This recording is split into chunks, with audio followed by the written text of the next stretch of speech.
नमस्कार, बहुत बहुत स्वागत है आपका। आप देख रहे हैं जगह 24/7 न्यूज। आपके साथ में कुणाल गोस्वामी। बात होगी हर बड़ी महत्वपूर्ण खबर के लिए की शुरुआत सबसे पहले महाकुंभ 2025 से कर रहे हैं, जहां पर सीएम योगी का आज प्रयागराज के दौरे का दूसरा महत्वपूर्ण दिन है और आज का दिन भी काफी खास है। प्रयागराज दौरे के दूसरे दिन मुख्यमंत्री योगी आदित्यनाथ नए रेडियो चैनल की सीएम योगी ने शुरुआत की। आकाशवाणी के विशेष रेडियो चैनल कुंभवाणी का शुभारंभ सीएम योगी ने किया। तो कुंभवाणी रेडियो चैनल का शुभारंभ सीएम योगी द्वारा किया गया। इसी के साथ महाकुंभ 2025 के भव्य आयोजन को लेकर यूपी स्टेट पवेलियन प्रदर्शनी का भी उद्घाटन सीएम योगी ने किया है। आपको बता दें कि कल डिजिटल मीडिया सेंटर का सीएम योगी का ने उद्घाटन किया था और आज भी एक के बाद एक तमाम ताबड़तोड़ भव्य कार्यक्रम किए जा रहे हैं। कुछ ही देर पहले सीएम योगी ने कमला बहुगुणा जी की प्रतिमा का अनावरण किया। सीएम योगी ने कहा कि महाकुंभ को दिव्य भव्य और अलौकिक बनाने में योगी सरकार जुटी हुई है, तत्परता से कार्य किया जा रहा है। 13 तारीख से महाकुंभ का आगाज हो जाएगा और उसी के तहत भव्य कार्यक्रम सीएम योगी द्वारा किए जा रहे हैं। सीएम योगी 2 दिन के प्रयागराज दौरे पर हैं।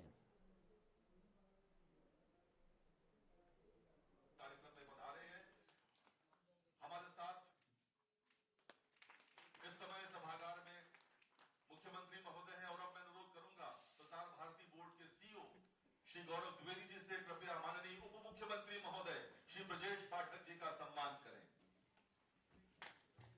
कुंभवाणी तालियां आपकी आ नहीं रही है।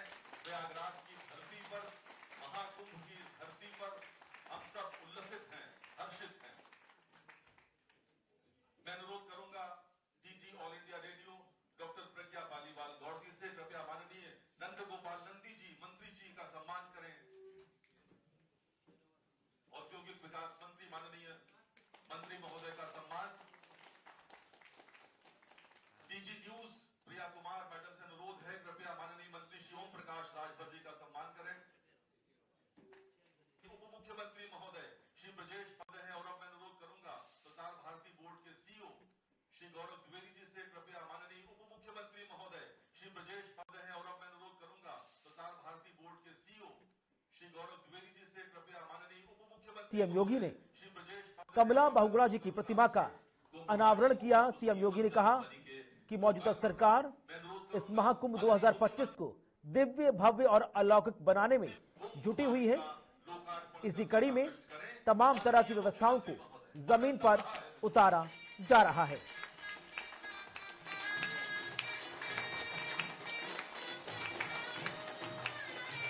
सीएम योगी द्वारा किया गया प्रयागराज दौरे का दूसरा दिन है।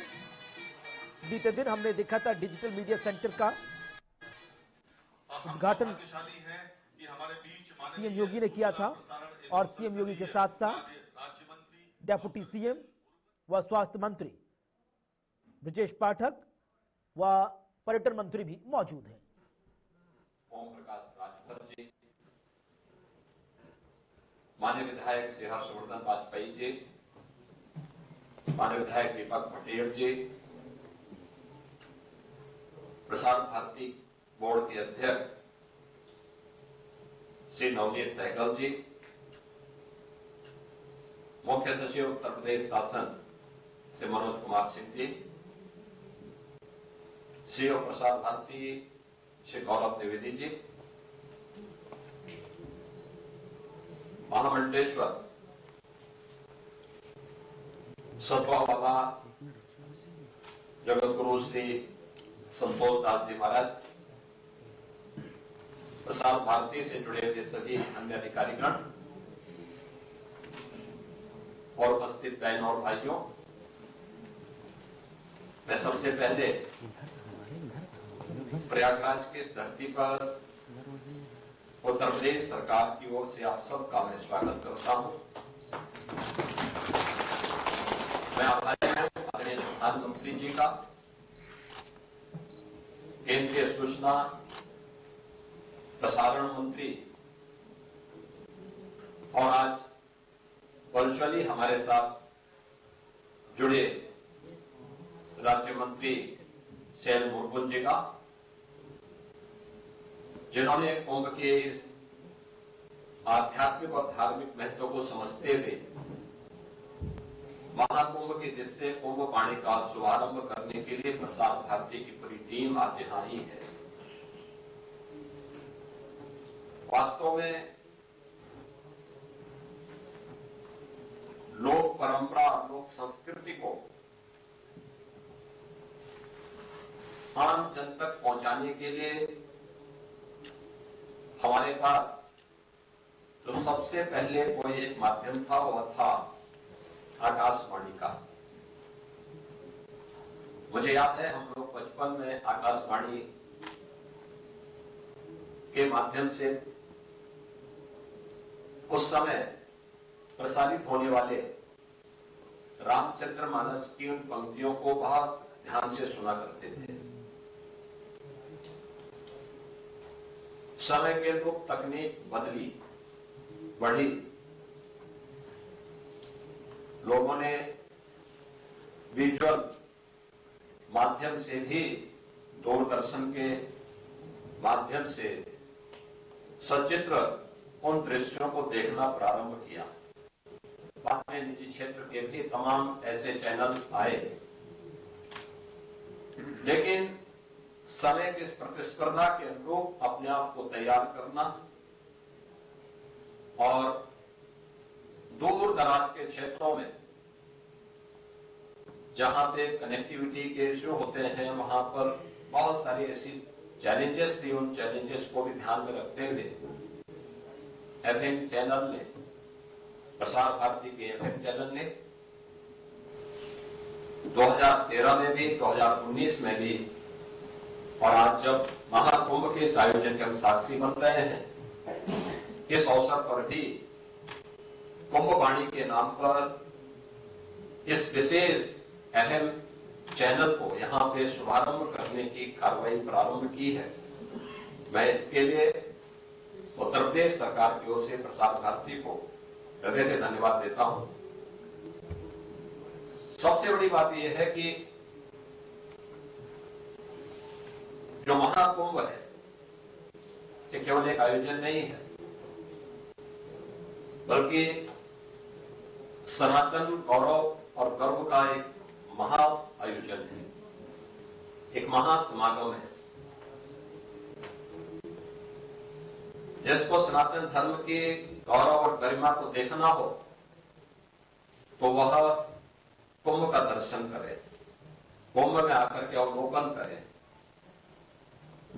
जो लोग एक संकीर्ण दृष्टि से सनातन धर्म को देखते हैं, यहां पे आपस में सांप्रदायिक मतभेद है, भेदभाव है, या छुआछूत और अस्पृश्यता के आधार पर समाज को बांटने का काम करते हैं, उन लोगों को आगे देखना चाहिए कि यहां न पंथ का भेद है, न जाति का भेद है, न छुआछूत है, न कोई लिंग का भेद है। सभी पंथ और संप्रदाय एक साथ एक ही संगम पर स्नान करते हैं। सभी जातियां, न जाति का भेद है, न मत और संप्रदाय का कोई भेद है, और न ही लिंग का कोई भेद है। सभी लोग एक जगह आकर के आस्था की डुबकी लगा करके प्रयागराज के माध्यम से उस संदेश को, सनातन गर्व के प्रतीक इस संदेश को पूरे देश और पूरी दुनिया तक लेके जाते हैं। एक आध्यात्मिक संदेश है। आध्यात्मिक संदेश प्रयागराज के बारे में कहा जाता है। इस अवसर पर पूरी दुनिया, पूरा विश्व एक नीड के रूप में, यानी एक घोंसले के रूप में यहां पर देखने को मिलता है। दुनिया के भी बहुत सारे लोग, बहुत सारे श्रद्धालु, आपने प्रयागराज मेले के अंदर देखा होगा, अभी से उनका आगमन शुरू हुआ है। वे देखना चाहते हैं अध्यात्म की गहराइयों में। योगी आदित्यनाथ को इस वक्त आप मीडिया को संबोधित करते हुए सुन रहे हैं। आज का दिन बेहद खास है। सीएम योगी का प्रयागराज दौरे का दूसरा दिन, और दूसरे दिन भी एक के बाद एक तमाम भव्य कार्यक्रम, जहां पर आज मां की रसोई के साथ साथ कुंभवाणी रेडियो चैनल का शुभारंभ सीएम योगी द्वारा किया गया, और इसी के बाद कमला बहुगुणा जी की प्रतिमा का भी अनावरण सीएम योगी ने किया है। इसी बीच आगे बढ़ रहे बात कर रहे दिल्ली की। दिल्ली विधानसभा चुनाव से जुड़ी बड़ी खबर, जहां पर दिल्ली में आज बीजेपी इलेक्शन कमेटी की महत्वपूर्ण बैठक होने जा रही है। पीएम नरेंद्र मोदी इस बैठक में शामिल होंगे। उम्मीदवारों की दूसरी सूची पर चर्चा के बाद मोहर लगेगी और आज संभवतः इस बात की संभावना है कि आज दूसरी सूची जारी कर दी जाए। तो कल बीजेपी संचालन समिति की बैठक हुई। गृह मंत्री, माफ कीजिएगा, स्वास्थ्य मंत्री और बीजेपी के राष्ट्रीय अध्यक्ष जेपी नड्डा जी के नेतृत्व में। उस दौरान इस बात को लेकर बीजेपी नेता निष्कर्ष पर पहुंचे कि दिल्ली विधानसभा चुनाव में प्रधानमंत्री नरेंद्र मोदी की विजन और अब तक के केंद्र सरकार के कामों के साथ आम जनता के बीच जाया जाएगा। बीजेपी के पक्ष में माहौल बनाएंगे और वोट की अपील करेंगे। और आज महत्वपूर्ण बैठक प्रधानमंत्री नरेंद्र मोदी के नेतृत्व में बीजेपी कोर ग्रुप की, जिसमें पहली सूची में 29 उम्मीदवारों के बाद अब जो 41 उम्मीदवार अब भी बाकी हैं, उनको लेकर निष्कर्ष पर पहुंचा जाएगा। और कहा यह भी जा रहा है कि आज कुछ नाम जारी कर दिए जाए, क्योंकि आज से दिल्ली विधानसभा चुनाव के मद्देनजर नॉमिनेशन की प्रक्रिया शुरू हो रही है। और उसी के तहत आज का दिन बेहद खास भी, क्योंकि आम आदमी पार्टी पहले ही 70 की 70 विधानसभा सीटों पर प्रत्याशियों के नामों का ऐलान कर चुकी है। कांग्रेस की तरफ से 25-26 नाम निकलकर सामने आए हैं। बीजेपी ने एक ही सूची जारी की। 29 उम्मीदवारों के नाम उसमें सामने आए थे, जिसमें नई दिल्ली से केजरीवाल के सामने प्रवेश वर्मा चुनौती देते नजर आएंगे। तो वहीं कालकाजी से आतिशी सिंह के खिलाफ भारतीय जनता पार्टी ने रमेश बिदूड़ी को चुनावी मैदान में उतारा है। अब देखना बेहद खास है कि दूसरी सूची में कितने नाम निकलकर सामने आते हैं। बची हुई 70 में से 41 सीटों में से किस किस पर प्रत्याशियों के नामों का ऐलान आज कर दिया जाएगा। तो आज एक तरफ नॉमिनेशन की प्रक्रिया शुरू हो रही है, दूसरी तरफ आज बीजेपी कोर कमेटी की बैठक प्रधानमंत्री नरेंद्र मोदी के नेतृत्व में। संदीप गोयल इस वक्त हमारे साथ जुड़ रहे। संदीप, ताजा जानकारी साझा कीजिए और बताइए, क्योंकि क्या कुछ जानकारी निकलकर सामने आ रही है। नॉमिनेशन प्रोसेस आज से शुरू हो रहा है, दूसरी तरफ सबकी निगाहें बीजेपी खेमे की तरफ से कि दूसरी सूची कौन सी जारी होगी, कितने नाम होंगे और किस किस का कंफर्मेशन आएगा। देखिए कुणाल, बिल्कुल आज जो बैठक होगी उसमें जो नामों की सूची जारी बनाई हुई है उस पर जो है अंतिम मोहर लग सकती है। प्रधानमंत्री नरेंद्र मोदी इस इलेक्शन की जो बैठक होगी कमेटी की उसमें शामिल होंगे। और ये जो कल बैठक हुई थी, जेपी नड्डा उसमें मौजूद रहे थे, तो ये माना उसमें जा रहा था कि प्रधानमंत्री नरेंद्र मोदी के विजन पर दिल्ली का चुनाव लड़ा जाएगा। और उसी की आज कहीं ना कहीं तस्वीर निकलती हुई नजर आएगी कि किस तरह जो है वो आज बैठक में जो है शामिल होंगे और उसके बाद क्या कुछ मैसेज देने का काम किया जाएगा। और क्या ये तस्वीर भी स्पष्ट हो जाएगी कि दिल्ली में जिस तरह से बार बार जो है अरविंद केजरीवाल या आम आदमी पार्टी के लोग ये कह रहे हैं कि बीजेपी के पास कोई चेहरा नहीं है, कोई ऐसे चेहरे पर चुनाव आखिर क्यों नहीं लड़ना चाहती, तो ये भी माना जा सकता है कि दिल्ली का चुनाव प्रधानमंत्री नरेंद्र मोदी के चेहरे पर चुनाव लड़ा जाएगा। जिस तरह से दूसरे अन्य जो है राज्यों में कई बार इस तरह का जो काम जो है बीजेपी कर चुकी है, तो ऐसे में बीजेपी इस बार जो है बहुत ही फूक फूक कर जो है दिल्ली में कदम रख रही है, क्योंकि इस बार का जो बीजेपी के लिए चुनाव होगा दिल्ली का, वो बहुत महत्वपूर्ण होने वाला है। बहुत लंबे समय से हम देख रहे हैं कि दिल्ली में बीजेपी की सरकार नहीं बन पाई, लेकिन इस बार जो है एंटी गवर्नेंसी या फिर 10 साल की जो है नाराजगी आम आदमी पार्टी की है, उसको अपने पाले में लाने के लिए बीजेपी हर जो है रणनीति तैयार कर रही है। चाहे फिर वो जनता के जुड़े हुए मुद्दे की बात हो, चाहे फिर अन्य किसी ऐसे चीजों को लेकर जो है जनता के बीच पहुंच रही है। हालांकि अभी दूसरी लिस्ट आज जो है आने की संभावना जो है बिल्कुल बनाई जा रही है, क्योंकि देखिए नामांकन की प्रक्रिया शुरू हो चुकी है और 17 तारीख को जो है नामांकन होने वाले। तो ऐसे में बीजेपी को भी जल्द से जल्द जो है अपने उम्मीदवारों की तैयारी जो है करनी होगी और उसकी लिस्ट जो है जारी कर देनी चाहिए ताकि मैदान में उम्मीदवार हो सके। तो इसी की आज कहीं ना कहीं अंतिम जो है तिथि कह सकते हैं कि वो आ सकती है। जी संदीप, बड़ी महत्वपूर्ण चीज है कि कई ऐसी हॉट सीट है जिस पर बीजेपी ने पहली ही सूची में नामों का ऐलान कर दिया, मतलब सारा सस्पेंस खत्म किया। जिसमें नई दिल्ली सीट थी जहां से प्रवेश वर्मा है अरविंद केजरीवाल के सामने, कालकाजी सीट थी मुख्यमंत्री आतिशी के सामने, रमेश बिदूड़ी को चुनावी मैदान में उतारा है। कांग्रेस के प्रदेश अध्यक्ष रहे अरविंदर सिंह लवली जो बीजेपी में आए, उनकी सीट का भी ऐलान कर दिया गया। दुष्यंत गौतम जो बीजेपी के पार्टी पदाधिकारी हैं, उनको भी चुनावी मैदान में उतारा गया है। तो कई हाई प्रोफाइल सीट तो क्लियर हो गई हैं। बाकी बची हुई सीटों पर क्या लगता है, क्या मंथन ज्यादा लंबा चलेगा या क्लियरिटी है कहां से किसको उतारना है? देखिए कई ऐसे नाम थे पार्टी के हर विधानसभा में जिनको जो है चुनना, और बाद जो मुख्य चेहरा जो ज्यादा से ज्यादा जो है जिताने की जो कोशिश कर सके या कह सके जो जीत करा सके, उसका नाम पर फाइनल करना था, और उसी में जो है वक्त लग रहा है। ऐसे में जो महत्वपूर्ण जो नाम थे बीजेपी के पास, जो मुख्य चेहरे थे, वो जो है उन उम्मीदवारों के सामने उतारे गए हैं जो दिग्गज उम्मीदवार आम आदमी पार्टी के हो चाहे फिर अन्य दल के हो। तो ऐसे में जो महत्वपूर्ण है वो सारी सीटें हैं, 70 विधानसभा सीटें हैं, लेकिन सबसे बड़ी बात कि पिछली बार जैसे देखा आम आदमी पार्टी की बहुत बहुमत के साथ जीत हुई, लेकिन इस बार किस तरह से उसको पटकनी दे पाना ये बहुत कठिन होगा बीजेपी के लिए भी। लेकिन हाँ, इस बार की जो नाराजगी जो है दिल्ली में आम आदमी पार्टी के लिए बन रही है लोगों की भी, जो वादे जो है केजरीवाल की ओर से किए गए थे वो कितने पूरे हो पाए, इस पर भी लगातार हम जो है ग्राउंड रिपोर्ट दिखा रहे हैं। लेकिन इस बार बीजेपी पूरी तरह से फूंक फूंक कर कदम रखना चाहती है, और उसी को ध्यान में रखते हुए जो दूसरी उम्मीदवारों की सूची है उसमें देरी हो रही है। शुक्रिया आपका संदीप, हमारे साथ दिल्ली से लाइव जुड़ने के लिए, ताजा अपडेट दर्शकों तक पहुंचाने के लिए। इसी बीच बात कर रहे हैं दिल्ली पर ट्रिपल अटैक की। सर्दी, कोहरा और उसके बाद पॉल्यूशन। बड़ी खबर, दिल्ली कोहरे के बीच, दिल्ली एनसीआर में घने कोहरे के बीच दिल्ली एनसीआर में प्रदूषण का स्तर बढ़ा। दिल्ली का औसतन एयर क्वालिटी इंडेक्स 400 के पार कर गया। कोहरे के अलर्ट के साथ ग्रैप 3 के नियम भी लागू कर दिए गए हैं। कोहरा प्रदूषण के चलते विजिबिलिटी शून्य हुई है। तो लगातार दिल्ली वासियों के लिए यह सर्दी किसी सितम से कम नहीं है। ट्रिपल अटैक के साथ इस बार जो ठंड है वो अपना कहर बरपा रही है।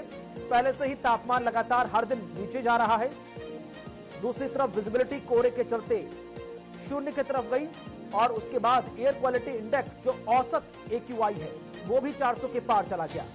यानी कुल मिलाकर कामकाजी लोग जो बाहर निकल रहे हैं मजबूरी में, व्यापार से जुड़े काम को लेकर, सरकारी या निजी नौकरियों को लेकर, तो ठंड का सामना, कोहरे का सामना और इस भीषण प्रदूषण का सामना, तीनों ही सामना उनको करना पड़ रहा है।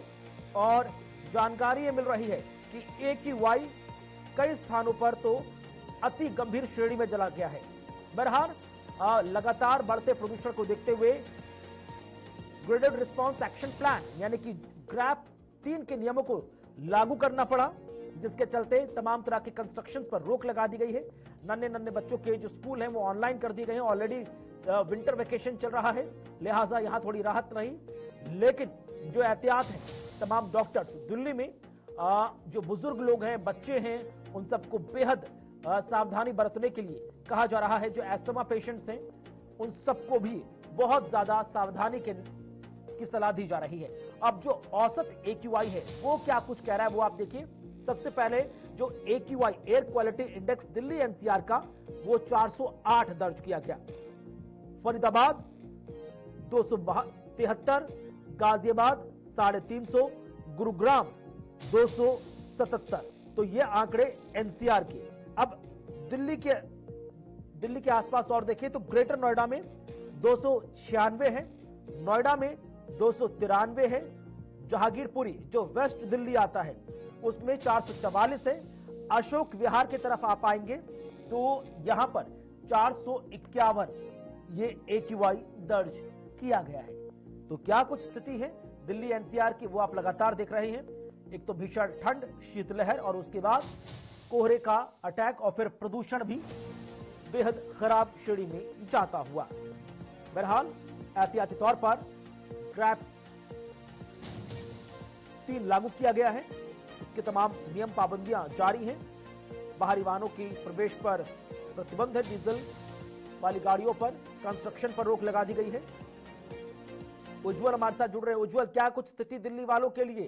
ट्रिपल अटैक का सामना कर रहे हैं दिल्ली वासी।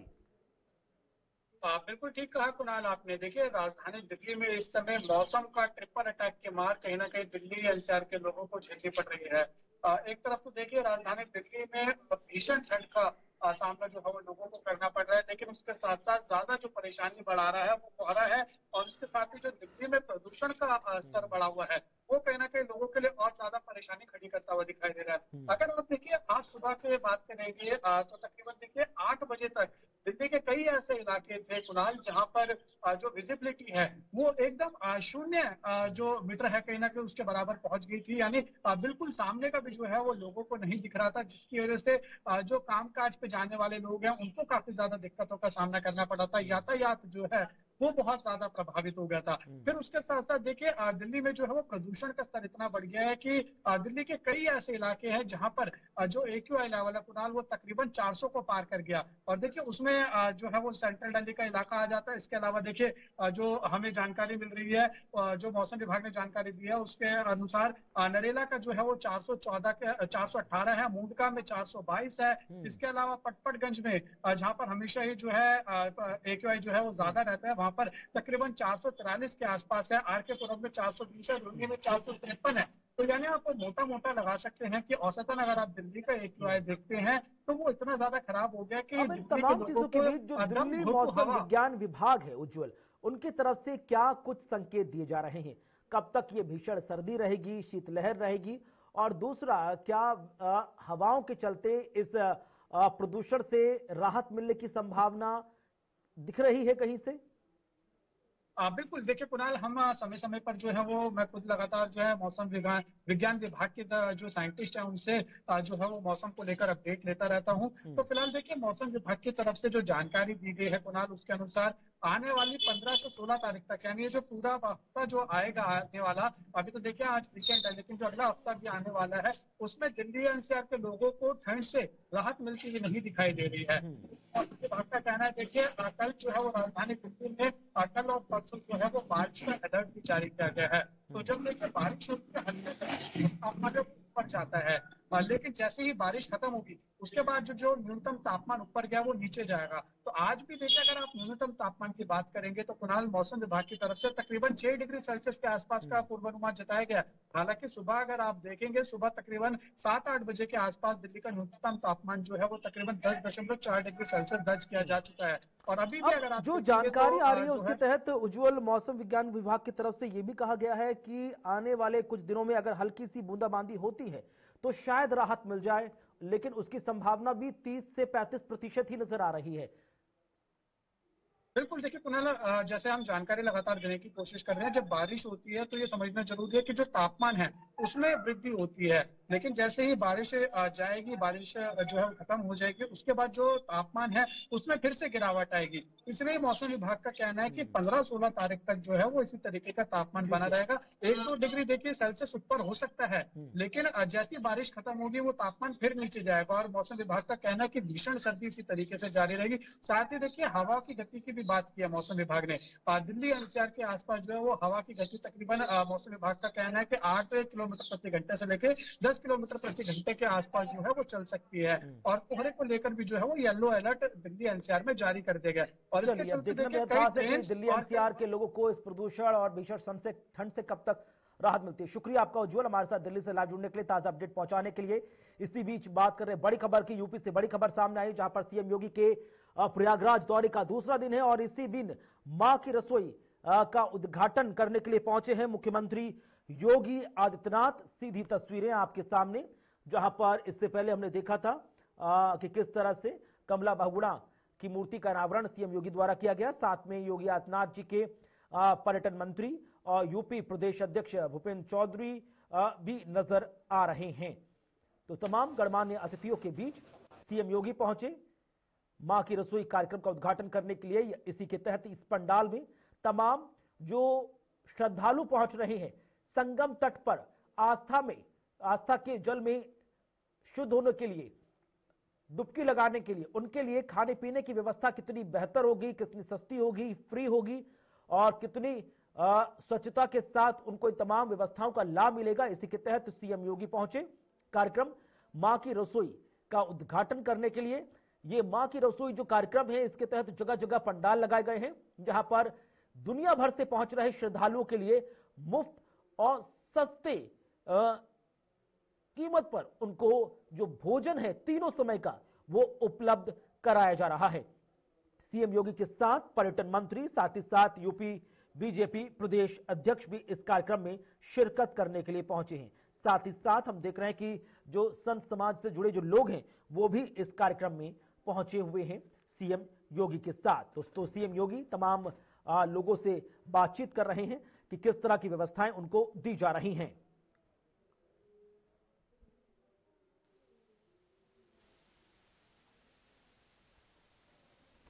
तो मां की रसोई कार्यक्रम के तहत सीएम योगी संवाद करने के बाद उस थाली को सीएम योगी को हैंडओवर किया गया, जिसमें आप देखिए जो मां की रसोई के तहत जो तमाम श्रद्धालु पहुंचेंगे प्रयागराज संगम तट पर इस महाकुंभ में आस्था की डुबकी लगाने के लिए, उनको किस तरह से भोजन उपलब्ध होगा, क्या क्या व्यवस्थाएं होंगी, किस किस तरह का व्यंजन होगा, कितना स्वादिष्ट होगा, कितना स्वास्थ्यवर्धक होगा, उसी के तहत आप देखिए सीएम योगी पहुंचे हैं। उनके साथ पर्यटन, संस्कृति व पर्यटन मंत्री और साथ ही साथ यूपी बीजेपी प्रदेश अध्यक्ष भूपेंद्र चौधरी भी। और यहां पर एक छोटे से ब्रेक के लिए, ब्रेक के बाद भी खबरों का सिलसिला आगे जारी रहेगा।